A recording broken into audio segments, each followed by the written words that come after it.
Good morning. Good morning, everybody. Hold on one second. I just want to put the heater on quickly.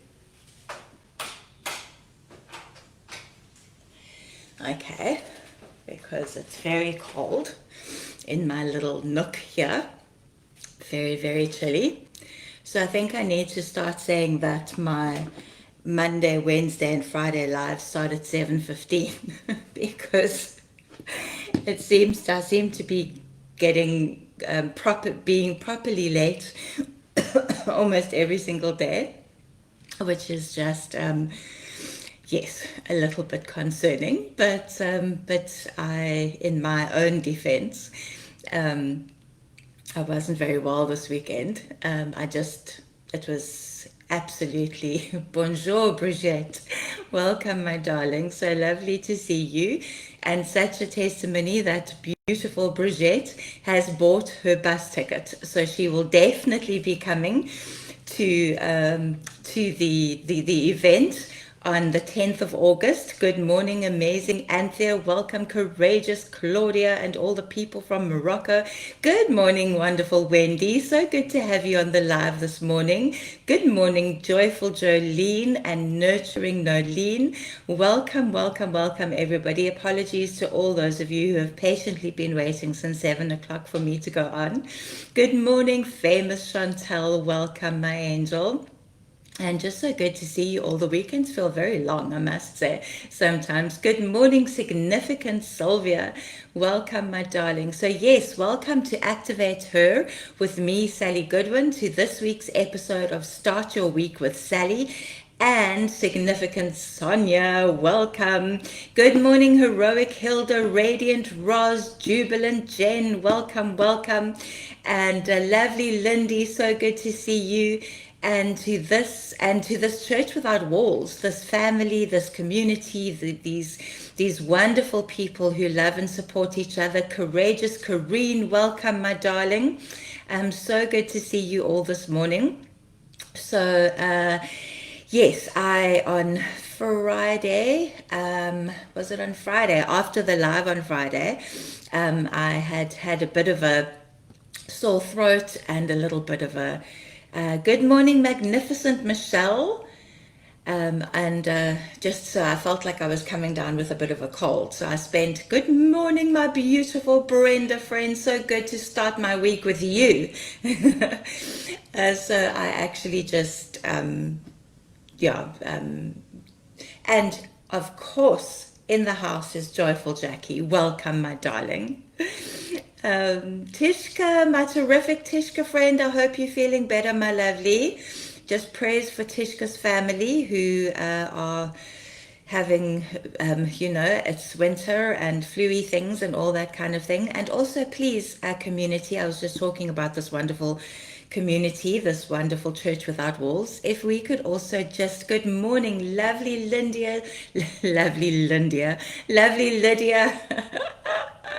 Joyful Joe Allison, who really epitomizes joy. Good morning, my gorgeous Caroline friend. I hope you're feeling better, my lovely.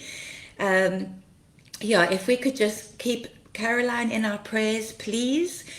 She has just gone through a whole lot of stuff and broken her arm and all sorts of things coming against her. So if we could just keep her in our prayers, please, just for protection and also for supernatural healing and recovery, that would be amazing. Good morning, elegant Estrelita. Welcome, my angel. Good morning, amazing Anisha. Good morning, good morning. Oh, of course, and then beautiful Melanie. Welcome, my darling. And then also my sister-in-law, Flynn's sister. She was admitted to hospital last night and struggling with a few things and had an MRI. Nobody seems to know exactly what's wrong with her yet. So if we could please just keep her in our prayers. Her name is Lani, short for Ilana. So Lani, if you could please just if we could keep her in our prayers as well. That whatever is troubling her, that the specialist would be able to find out what it is quickly and obviously just sort it out, and that it isn't anything serious. And if we could also then please just keep my in-laws in your prayers. You know, they have a son and grandchildren in Israel, as we've spoken about before, which is obviously very concerning for them. And now they have their youngest child and their only daughter in hospital. And so yeah, if we could please just keep Flynn's family, my in-laws and my sister-in-law, in your prayers, and just pray for protection, for healing, for strength and courage, for strength for Flynn's parents, you know, just all of that, and for his family. And then also our lovely Lauren, my beautiful Tessa, my beautiful Mama Tessa's daughter, if we could keep her in our prayers as well. She has been in and out of hospital recently. Also, just nobody seems to be able to figure out exactly what's wrong with her. So if we could just keep her in our prayers too, please. I know that's a long list of people to pray for, but I'll just remind you then. So Tishka's family, our gorgeous Caroline, our amazing Lauren, and then Lani and Flynn. Yes, Flynn, and Flynn was at the hospital last night, just sitting with his parents and with his sister, just being there with them and supporting them through this. So that would be amazing, family, if we could just keep each other in our prayers at this time, and just be praying protection over each other, you know, just protection over each other, and just kind of it leads into what we're about to talk about this morning, but before we do, can I just demonstrate these earrings to you? Can you see them? I can never tell whether I'm doing it properly in the camera, but these beautiful earrings, and again, earrings made by Milani, who is a member of this community. So absolutely gorgeous. The gold and the pink, just so beautiful. So that is Milani's, one of Milani's creations that she gave me for my birthday. So very, very spoiled, and still receiving presents for my birthday. My eldest son was in the UK. He went to the UK and to Greece, so he was away over my birthday. It really is a new era, ladies and gentlemen. Can I just tell you, and you mamas of adult children will understand this. It was the first time in my life and his life that he was away for my birthday. So he's 28. And so I said to him, when he said he was going on holiday, he was going to be away for my birthday, I was like, wow, 28 years. 28 years of having you here for every single birthday. And this is my first this was my first birthday. And obviously, you know, I mean, I understand they're all growing up, and there are going to be times when they won't be here for my birthday. But it just, all of these things signal to me, because as a prophet, I see everything as prophetic. It's all the end of an era. And the 7s and the 14s and the 28s, oh my goodness, just everywhere right now. And then of course the threes are everywhere. So I don't know if anyone else is seeing numbers, but those are the numbers I'm seeing, multiples of 7 and threes. So, but he bought me a beautiful bag in Greece, and so this gorgeous colorful bag, which is just so divine. So I'm still, and that was, I saw him on Saturday, I think it was. So that was that my birthday is continuing. Good morning, wonderful Karen, my lovely. Please excuse my voice if it's a little bit croaky. As I was saying, I actually spent Friday in bed and yesterday in bed. We did go to our wonderful Sonia's book launch on Saturday morning, which was such an absolute treat, and I'm so looking forward to diving into Sonia's book. And it was just such an amazing celebration of such an incredible woman and such an incredible member of this community. And then at one point in time, they called for a photograph of all the authors, and I didn't really actually, you know, thank you, Milani, because God knows me. God knows me. Good morning, Arena, my lovely. I'm going to be back in Amanus Arena at the end of August. Second last weekend in August, I'm going to be back in Amanus. The 24th, I think it is, Saturday the 24th. Where was I going with all of this now? Ugh, I've lost my train of thought. Oh, yes. So it was absolutely incredible. So then they called all the authors forward for this photograph, and then somebody was like, Sally, and I was like, oh my word, that, they included me in this photograph of all the authors. And, for a moment, it's just kind of, wow, just wow, I'm an author. Good morning, Stu. Welcome, my gorgeous Tamsin. So it was just such an incredible event, and Sonia is so amazing and so gifted and anointed, and of course her prophetic paintings were for sale, and the scoop, or not, maybe it's not the scoop, but you know what I mean, something about, so for the event on the 10th of August for my event on the 10th of August, I will be Sonia will be, you see, sometimes in the mornings, if I'm tired or if I'm not well, reading the comments and speaking don't flow very well together, but I don't want to miss anybody's comment. So if my voice is a bit croaky, then that's why, because I was in bed on Friday, in bed on Sunday. Good morning, Terelia, my lovely. And then this coming Saturday, what am I doing this coming Saturday, Lydia? Oh, you mean in August? For a second, I was thinking, what am I doing on Saturday? I think I'm going away, actually. So Sonia is going to be painting, doing a prophetic painting at the event. So the Sound of a New Dawn, the event is called the Sound of a New Dawn. Thank you, Brenda. Thank you so much. I'm not camping. No. We do not camp. The royal we do not camp unless the Lord really speaks very, very loudly to me.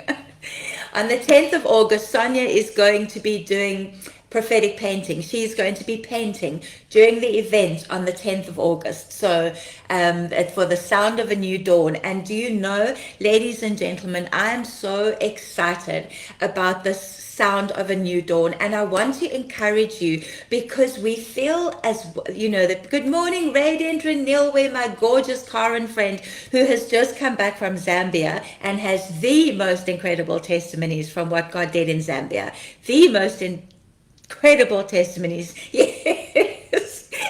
Glamping at a push and there. So my amazing friend Karen, who literally camped in the bush to minister in Zambia and loved every moment of it, is quite comfortable there and has said that's where she loves to be. So God knows, God knows that I have Karen who will happily go and camp in the bush, and then we have me who will not. So it's just, yeah. A chalet. I just need a chalet. Okay. I just need a chalet. No, not this weekend, Lydia. August. I've already been in for July. So it's the 24th of August. The 24th of August in Hermanus, ladies. Not this weekend. Okay. This weekend I'm in Jakobsbaai. That's right. Doing a prophetic camp. Not camping. I'm doing a prophetic retreat from a beautiful guest house. So let's just all take note of that. Yeah. The Lord would have to speak very loudly to me. Oh, Arena, you must connect with Karen. Zambia, Karen can share the testimonies of Zambia with you. It was phenomenal, absolutely phenomenal. So now, ladies and gentlemen, you need to get your friends to book their tickets to the event on the 10th. The tickets are selling. They're selling. And yes, chateaus. A chalet or a chateau, preferably in France. There we go. We're in a brick house in Jakobsbaai. Thank you, Tamsin. Okay, come on, ladies. We need to be spiritual here. So come on. Invite people to the tent. The tickets are selling quickly. They're only 190 Rand. The tickets. You can buy books. You can buy a t-shirt, you can buy the diary. I'm thinking maybe we must do a sneak peek of the diary at some point at the event. So your ticket just buys you entry, which is amazing, and then you get to choose what you buy from there on. But please share, encourage. I've got Tishka coming down here for the event. I've got Brigitte coming down here for the event. You know, if I have my people who are traveling from far to get here, then I want my people who are here to also be there. Somerset West isn't that far away, so please share. And my partner Julie has been feeling strongly that there's really something. Yes, Natasha, you go girl, wonderful. There's really something on multi-generational. So bring your mothers, bring your daughters, you know, bring your friends, bring your sons, you know, we feel there's something on the multi-generational thing. And Julie, my friend from America, carries an anointing for like a multi-generational impartation. So bring people, book your tickets, do not delay. I know some of you are waiting for payday. Totally understand that. I would need to buy tickets for my sons and my mom and all of that, and I'm also waiting for payday. so totally get that. But as soon as your salary's in your account, book your ticket. And then there's still spaces available on the camp at the end of August, the last weekend in August. So the second last weekend I'm in Amanus, the last weekend in August, there will then be there's still spaces available to come to the camp in Wellington. So please also book for that. It can be paid off and all that sort of thing, because then nobody will see me for a whole month, because I'm going to be in the UK for a month. I'm back in Amanus at the end of September. This is dedication for you. I literally land on the 25th of September back from the UK, and that Saturday I'm back in Amanus. And then I think a week or so later I'm going to Namibia. I can't remember now, but yes. So yes, Monday mornings are definitely mornings to laugh a little bit, so we can laugh a little bit. God has a sense of humor. He keeps demonstrating it to me. And so, yeah, but, you know, come on, let us get everybody at the event on the 10th, and those people who can come to the camp, let them come to the camp, the retreat, chalets, not camping, the retreat, let's call it a retreat rather than a camp, who can come to the retreat at the end of August. And then also, if there is anybody, my English is shocking this morning, along with my croaky throat, if there is anybody who would like to sponsor, we have about 3 ladies who would love to attend the camp and they don't have the finances. So if there's anybody who you feel God has laid on your heart to sponsor somebody to come to the camp, then please feel free to let me know, and we can make that happen. We have about 3 ladies who can't afford to come to the camp and would love sponsors. Okay, so come to the event on the 10th. Come to the camp at the end of August. Come. It's, this is a church without walls, okay? So it is a church that spreads across continents. We have people watching from all over the place. And so we don't do a normal sort of Sunday morning or whatever the case may be. But these events are times these events, that we have, those are the times to gather. Those are the times that we get to gather together, and we get to, there we go, we're advancing. Prophetic, yes, we are an advance, not a retreat. My word, do you know that is so true, Brenda, because we were in a meeting with Emma the other day, I think I mentioned this, and she was saying we have got to watch our language, and we say things because things have been said, like that all the time in the church, but that doesn't mean that it should still be said like that, because we have to actually watch our language, the words that are coming out of our mouth. So absolutely, it is not a retreat, it is an advance. Thank you. Yay, Anthea, come on, book and share with all your ladies who came to your the Denim and Diamonds thing. Like, share with your groups, share with your networks, that honestly the tickets are 190 Rand, that isn't very much. It's probably one of the cheapest Women's Day events. Remember, it's for Women's Day. It's the day after Women's Day. So it's the 10th of August, the day after Women's Day. It's in Women's Month. It's all about the women. There will be some men there because they're men that love to come to those things. But this is where we gather as a community. This is where we gather as a tribe. This is where we get to see each other. This is where you get to minister because if you're part of the prophetic school, then you also get to minister over the people who are there. There's ministry afterwards. You can go up for prayer. You can go up for a prophetic word. If you know people, ladies who are struggling with direction, they don't know which way to go. Julie, also my partner Julie, she also has an anointing on her life for kingdom business. So if you have ladies who have businesses and they feel like they need a prophetic word, or they need some prayer, or they need Julie and her team, they're members of her team who specifically carry anointings for kingdom businesses. So, which is why, one of the reasons why I've started, putting on a Thursday, doing posts about kingdom businesses. They will come and they will pray for you for your kingdom business. So there's going to be so much. So honestly, come buy your ticket, 190 Rand. Come on the 10th of August, and let's celebrate the Lord together. Let's receive everything He has for us. That can just send us flying into the next year, into the next Hebrew year, and then into the next Gregorian year. Okay, so we're talking about all of that and everything that's going on at the moment. And today is the 22nd of July, 2024. My goodness, I couldn't remember the year for a second. Arena, my lovely Arena friend, I saw your question about my itinerary, and I will message you and let you know. I'm not in London. And I don't know where anything is in the UK. But I'm going to be in Chester. Oh, sorry, I just knocked my desk. I'm going to be in Chester, and I'm going to be in Chester and in Essex when I'm in England, and I'm going to be spending a week, just over a week in Scotland. So, anyway, today is the 22nd of July, but it is also the 16th of Tammuz. It's the 16th of Tammuz, 5784. So we spoke last week about the between the straits, the narrow path. The 3 weeks of mourning is what the Jewish people call it, the 3 weeks of mourning.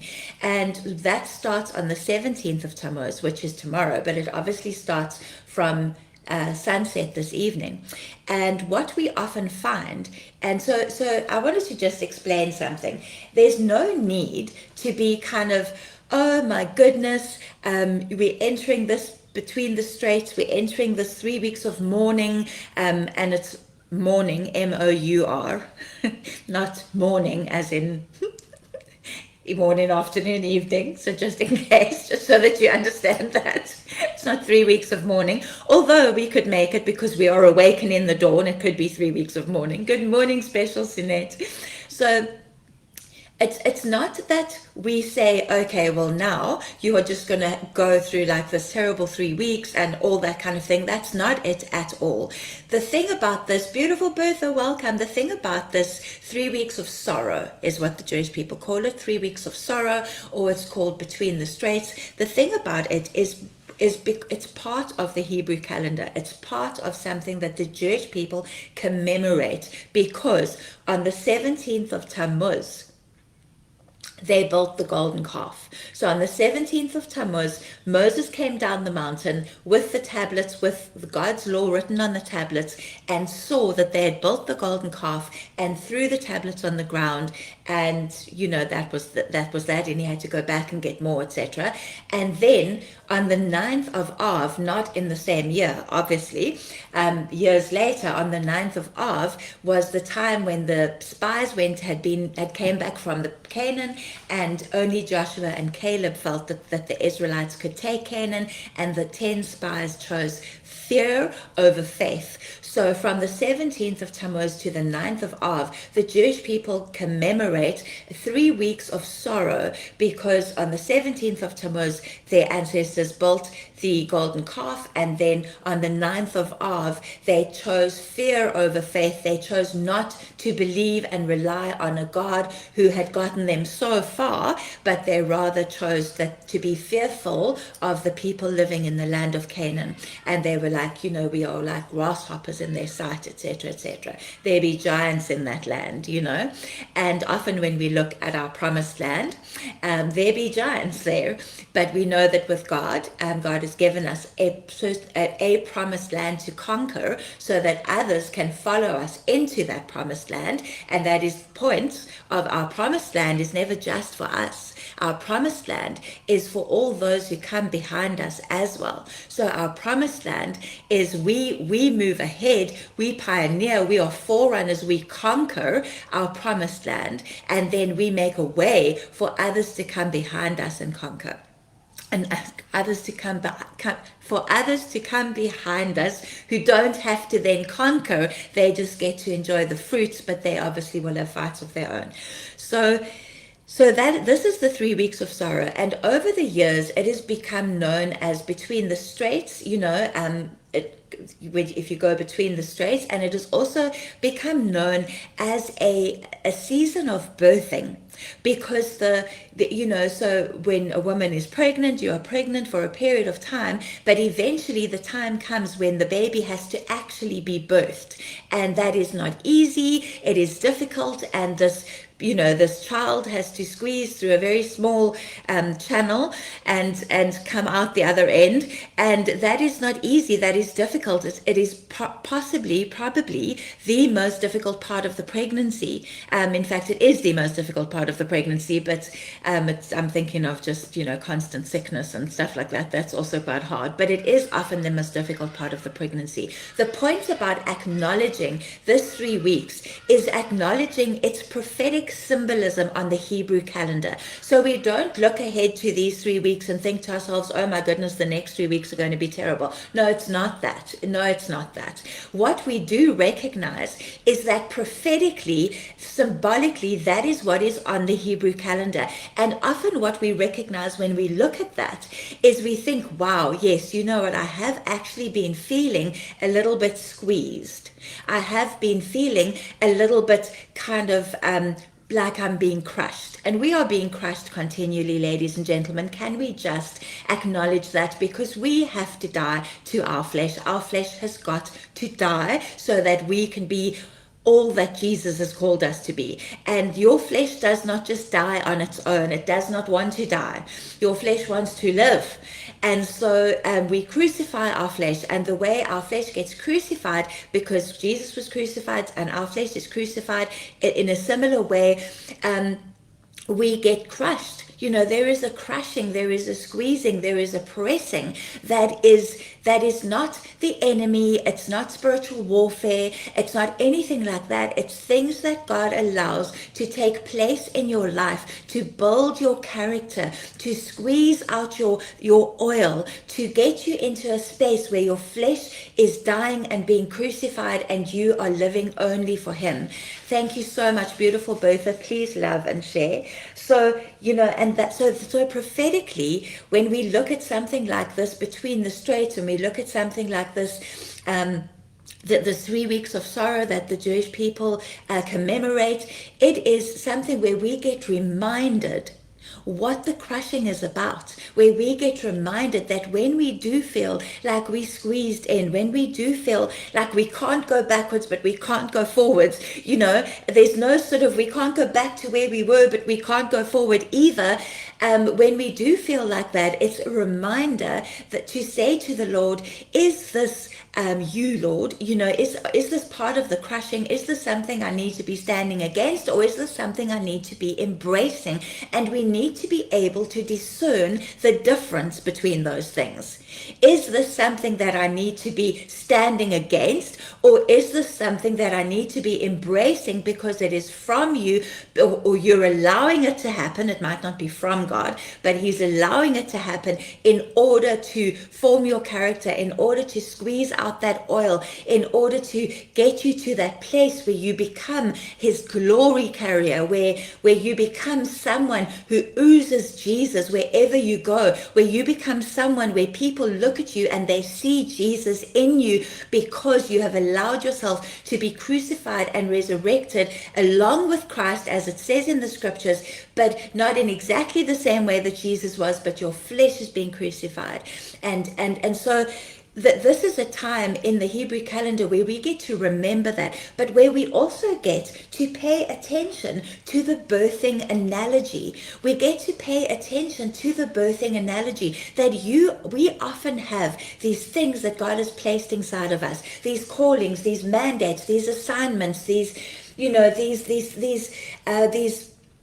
dreams, these visions that God has placed inside of us, and we say to Him, yes, Lord, yes, we give you our yes. We're going to step into that. We're going to go for that, and we start, and it's amazing, and we start to plan and to prepare and connect with people, and God brings people across our paths, and we take steps forward, and we move forward, and we have arisen, and now we're activated, and now we're moving ahead. But then at some point in time, you're going to reach a point in the process of bringing forth what God has placed inside of you. In the process of bringing forth what God has called you to, you're going to reach a point where that baby has to be birthed. And that birthing is not easy. And so, and then often when that happens, we've had these dreams and these visions, we've had these ideas of what that God has given us. We've had confirmations about what we're called to do. We've had confirmations about what we're called to step into. And so we do, in obedience, we say, yes, Lord, and we step into the thing. And then for a little while it flows, quite well, and we're very excited. And then it comes to the birthing process, and suddenly we're stuck. We are stuck somewhere. And then we start to think. That's when the enemy starts to whisper in your ear, did God really say? Did God really say you should do this? Are you sure you heard Him correctly? Maybe you missed Him. Are you sure about this? That's when the enemy starts to whisper those things in your ear. It's as you enter that birthing space of doing, this is what you need done. And you get to the point where you feel stuck. You feel like you can't go backwards, but you can't go forwards. You're not sure why. You think maybe you're outside the will of God, because why would you be stuck if it was something that God had called you to do? God calls us to do things, ladies and gentlemen, and we give Him our yes and we step into it, but He never promised that it was going to be easy. He never said it was going to be all smooth sailing. He never said that we were just going to fly through it and come out the other end and, put another notch on our belts of truth and move on to the next assignment. No, He never said that. He didn't say it would be easy. He said that we are going to be refined like silver and like gold. That if we want our flesh to be crucified, if we want to ooze Jesus everywhere we go, then we are asking to go the way of the cross. We are asking to go the way of the cross. We are asking to go the way that crucifies our flesh bit by bit, where we get to die to ourselves. And going the way of the cross sounds very romantic. And it sounds very, very holy and spiritual. And it is all of those things. It's not romantic, but it is holy and spiritual. But it is not easy. Jesus, it wasn't easy. Jesus didn't hop onto the cross and say, don't knock the nails in too hard, guys. I'm not going to be here very long. Jesus had to experience physically every single moment of his crucifixion. He had to physically experience every single moment of his crucifixion for the joy set before him. For the joy set before him. So when we think prophetically, good morning, amazing Abigail, when we think prophetically about this between the straits, about this, the 3 weeks of sorrow that the Jewish people call it, this space, we need to think of it like that, of it going the way of the cross, walking the way Jesus did. And we need to also understand that often the concept, so you have the concept of being crushed, okay? You have the concept of birthing, but you also have the concept of often in ancient times when people sailed, were still discovering, where they could sail on the seas and where different lands were and everything. Between the straits were often the dangerous places to sail, but they were shortcuts. So sailors and very courageous captains, if they needed to get somewhere faster, they would go between the straits where it was more dangerous because the tide was less, what's the word? Reliable. The waves were bigger, the pressure, because it was, if you think of the Nisna Heads, for example, or you think of the Straits of Gibraltar, where you have like sort of often mountain on either side and the sea is contained in this small space, which makes it more kind of, the waves are bigger and the tide is less obvious, and you taking a chance when you go. You have to know what you're doing. You have to have courage. You have to be bold. You can't hesitate. You have to set your course and then go straight for between those straits. But captains in ancient times knew that those were shortcuts to go between the straits. It was a shortcut. It got them where they were going faster, even though it was difficult and dangerous and required courage and required faith and required knowledge. So, and for us, it's the same thing, that we reach times in our lives where we either get to go around the same mountain again, or we get to go between the straits and get to the other side. And often we don't want to. We don't want to. We like those captains who, looked at the straits and thought, no, I can't do that. I actually want to go around the long way because this looks very dangerous, very dodgy.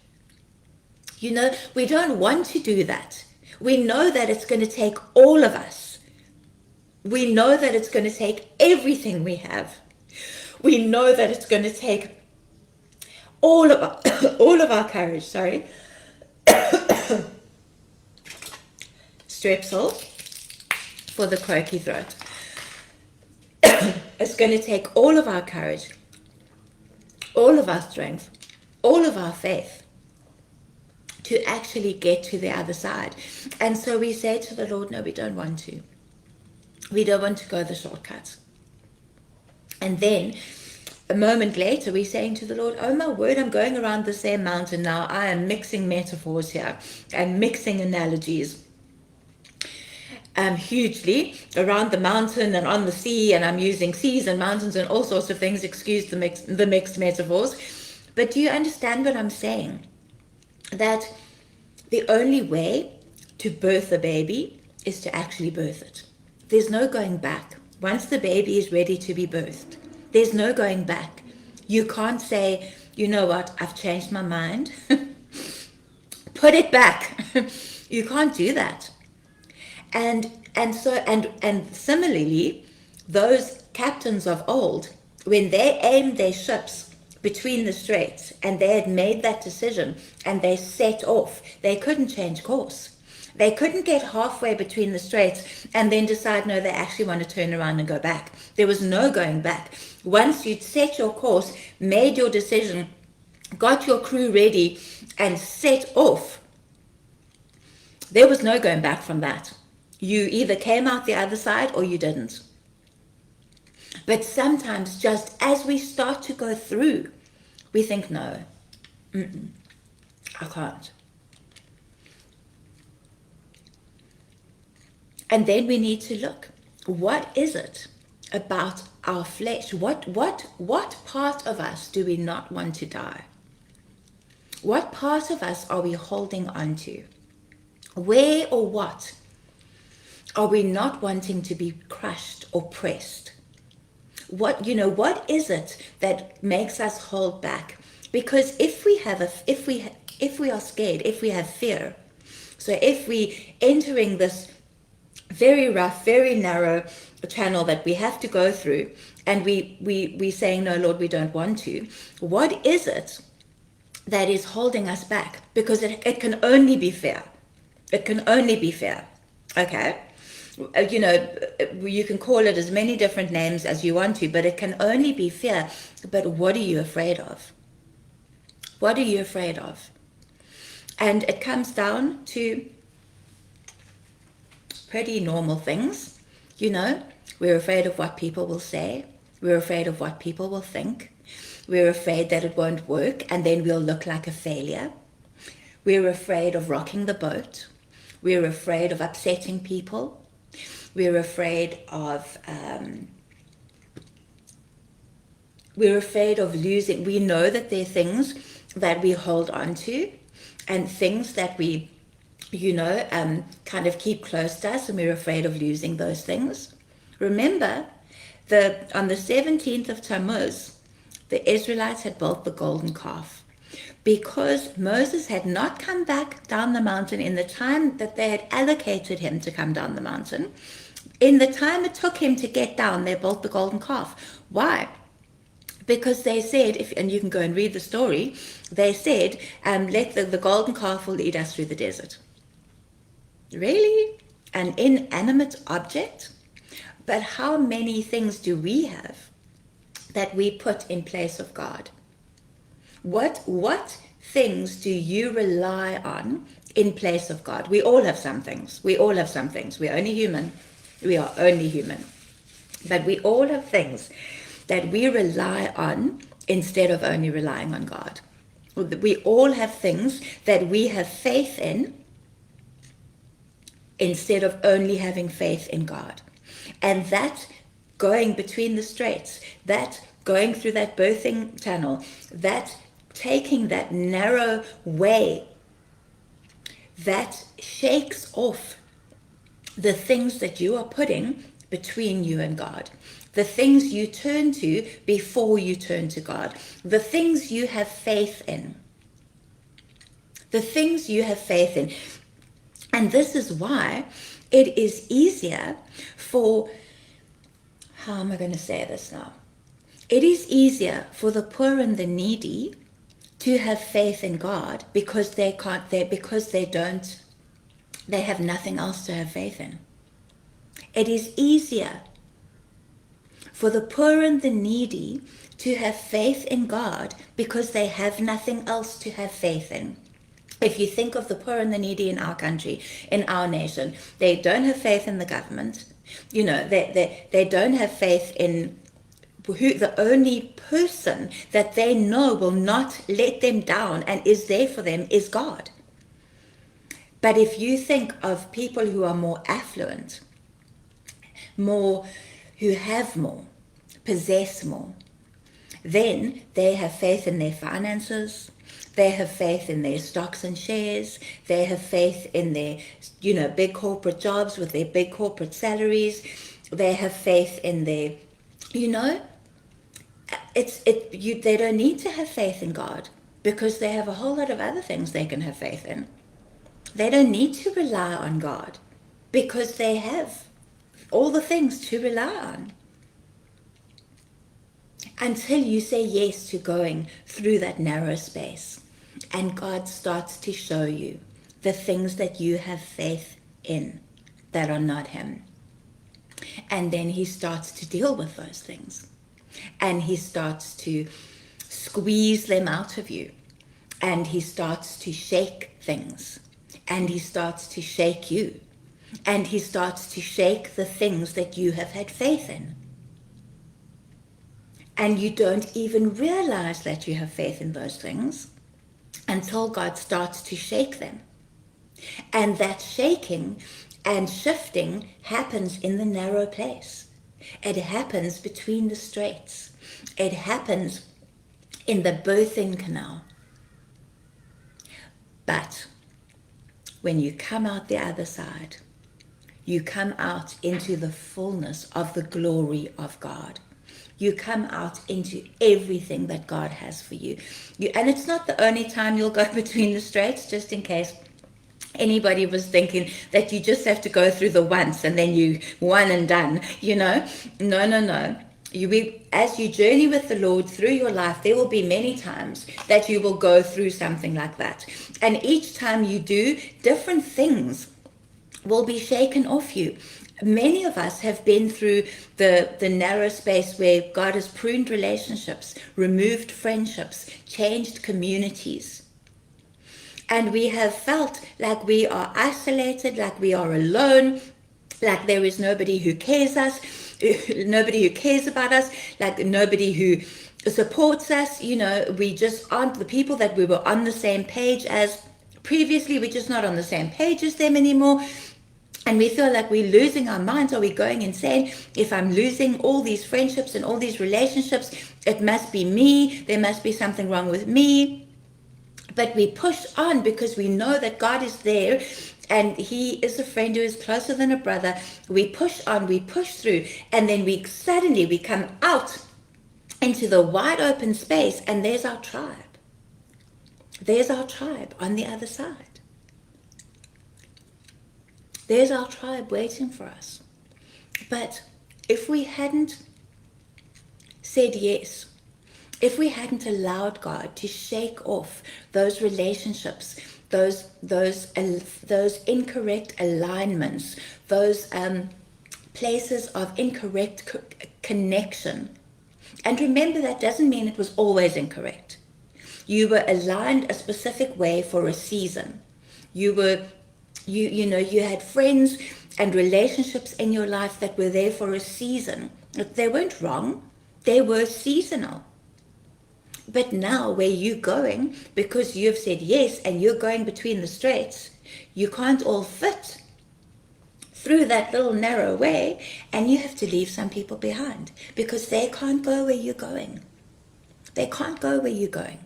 They have their own journey, and you have to take your journey. And for some of you, that's felt like your whole life.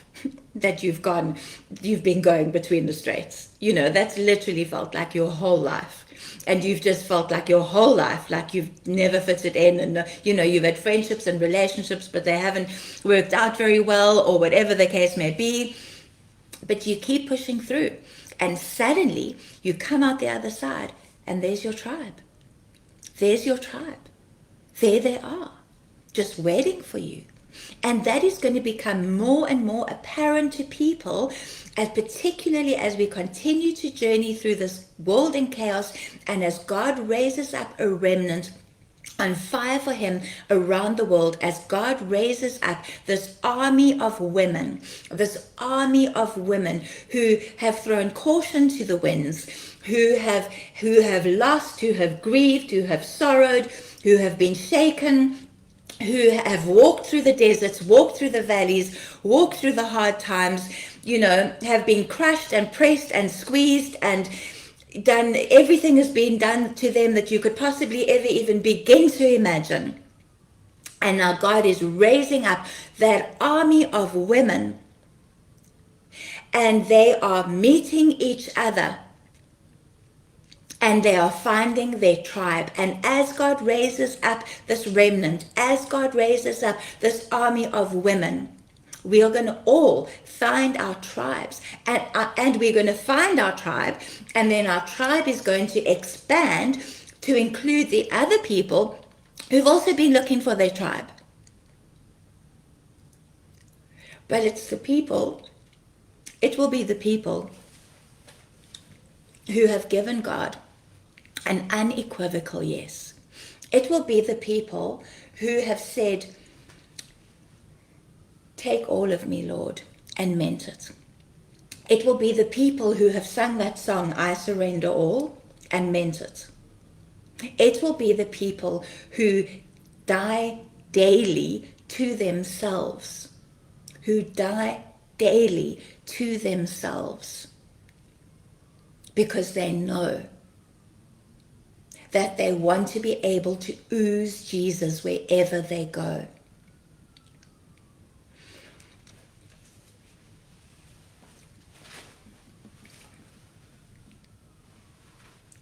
I've spoken before, but the revelation is getting more and more formed in my mind, where the scripture says that the glory of God will cover the earth like the waters cover the sea. And I think we often imagine that as some kind of event or happening, or when Jesus returns, that the glory of God will cover the earth. And yes, when Jesus returns, the glory of God will cover the earth, absolutely. But that's not what is being referenced there. The glory of God that will cover the earth until Jesus returns is you and me. We are his glory carriers. We are called to take back territory for the kingdom. We are called to wherever we put our feet. We are taking back territory for the kingdom. We are his glory carriers. We are the ones who will watch his glory cover the earth the way the waters cover the... I'm not preaching dominion theology, please hear me on that. I'm not preaching that. But I'm saying that each one of us as individuals, we are glory carriers. We take his glory out into the world, and that is how his glory is going to cover the earth. And when Jesus comes back, Jesus will complete that. He will complete that. But you can only reflect the glory of the Lord to the extent with which, or to the extent of which, you have died to yourself. You can only reflect the glory of the Lord to the extent of which you have died to yourself. So if you picture yourself as this odd person, and then you picture, God taking, so you die to your flesh today and a piece comes out here, and the glory of God shines through. And then you die again to your flesh tomorrow and a piece comes out here and the glory of God shines through. And then as you die to your flesh, as you allow your flesh to be crucified so that you can be resurrected the same as Jesus, in Jesus, the glory of God is able to shine through all of those places where your flesh has died and fallen off. And as that glory of God shines through you, people see that. People see that light. People see the love. People see the joy. And people say, oh my goodness, look at her life. Look at the road she has walked. Look at the path she has traveled. But look at the glory of the Lord that is shining through her. All of these things have happened in her life. All of these things have taken place. But they did not stop her. They did not hold her back, because she continued to push through the narrow way. She continued to push through between the straits. She continued to set her course ahead with boldness, with faith, with courage. And she started off and she did not look back. Who was the only woman in the Old Testament that Jesus referenced? Lot's wife. Do not look back. Do not look back. You set your sights on what is ahead. You plot your course with the Lord and you plow forward and you don't look back. You just keep going forward, having faith in God, that as you are going forward through that narrow space, pieces of your flesh are dying off and the glory of the Lord is starting to shine through you. And then when it opens up into the wide open things of God, there you stand, his glory carrier, bringing his glory to the earth wherever you set your foot. And when we look in the mirror, that's what we need to see. That's what we need to see. As we go about our normal days, doing our normal, sometimes mundane, sometimes boring things that we have to do, to constantly remind ourselves, I am his glory carrier. I'm doing this unto the Lord. And I am bringing his glory whilst I do it. It's such a privilege. It's such a privilege. So between the straits or the narrow place or the 3 weeks of sorrow, the things that the Jewish people commemorate, we don't have to be scared of that. We don't have to be nervous. We don't have to think, oh, hier kom 'n ding. Not at all. We just set our faces like flint, as somebody said. Jalison, I think. Set our faces like flint and move ahead, knowing that it is for the joy set before us and for the glory of God that we do it. In Jesus' name. In Jesus' name. I love you all so much, and I bless you all enormously. And I'm sorry if my voice was a bit croaky and that I had to have a strepsil. But there we go. The reality of life, hey? And so I shall see you all on Wednesday morning at between 7 and 7:15. Okay, so we just average it out there between 7 and 7:15. And go out, go forth and be his glory carrier. Go forth and be his glory carrier. In Jesus' name. Amen. Love you.